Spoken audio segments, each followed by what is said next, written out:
My Lords, it is with certain trepidation that I rise today to address your Lordship's House for the first time. After 36 years on and off in the other place, I have come to know and respect the great fount of wisdom and experience which resides within this chamber, and I am therefore hesitant to trespass upon it, and today I will not do so for long. I have been very touched by the welcome I have received in this House since my introduction. I find myself here in somewhat unusual circumstances. Following the House of Lords Act of 1999, I was the second hereditary peer to be able, on his father's death, to continue to hold a seat in the other place without renouncing my peerage. Thus, I think I am the first hereditary peer from the other place to be created a life peer in this House. I think this is probably a strange and certainly unintended anomaly arising from that legislation. I was first elected to Parliament in February 1974, since when I have represented seats in Scotland and Wiltshire. I was lucky to hold ministerial office both in the noble Baroness Lady Thatcher's administration and Sir John Major's, latterly at the heart of the peace process negotiations in Northern Ireland.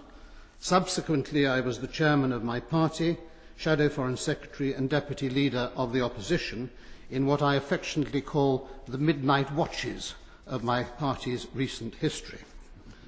I realise today that I must not be controversial, and luckily we are debating the principle rather than the substance of this interesting bill introduced by the noble Lord Steele of Akewood, and I can therefore avoid becoming embroiled at this stage in its details.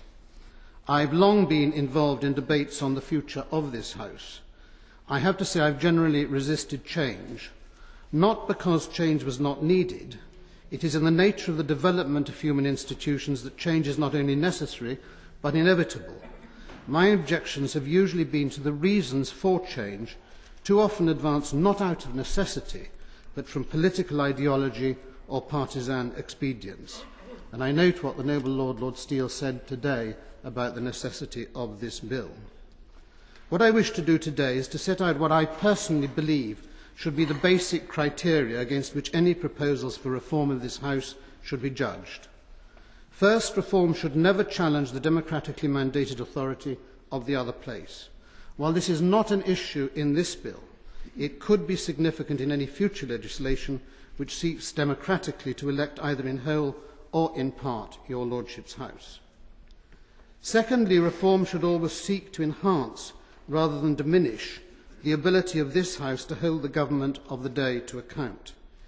It is hard for the other place ever effectively to do so, because by definition the government has the support of the majority in that other place, and only in exceptional circumstances can it fail to have its way.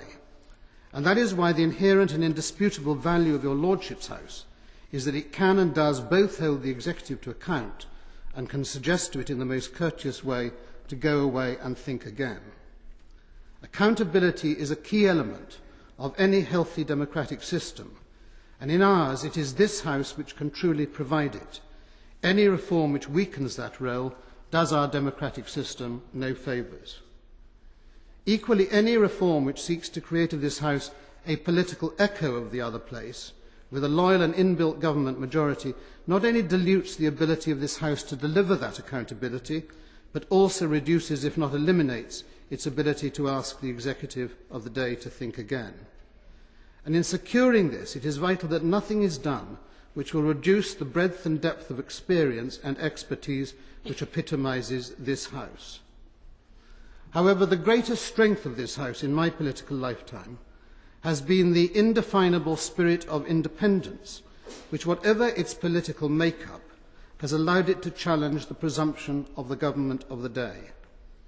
Government reactions to such challenges have usually, in my experience, been of irritation, but often followed by a realisation that something outside what the late Lord Hailsham called the elected dictatorship has spoken in the best interests of the nation. In my humble view, reform of your Lordship's House should always seek to enhance rather than diminish that spirit. I finish, my Lords, with the belief which I expressed in my valedictory speech in the other place, that the greatest obligation of public service is stewardship. namely to leave to those who come after us that which we received from those who went before us in as good, if not a better state.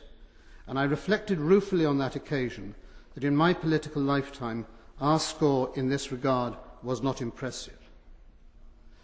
My lords, within that concept of stewardship, reforms should not address so much how they are going to affect us today, but what improvements they will bring for those who come after us.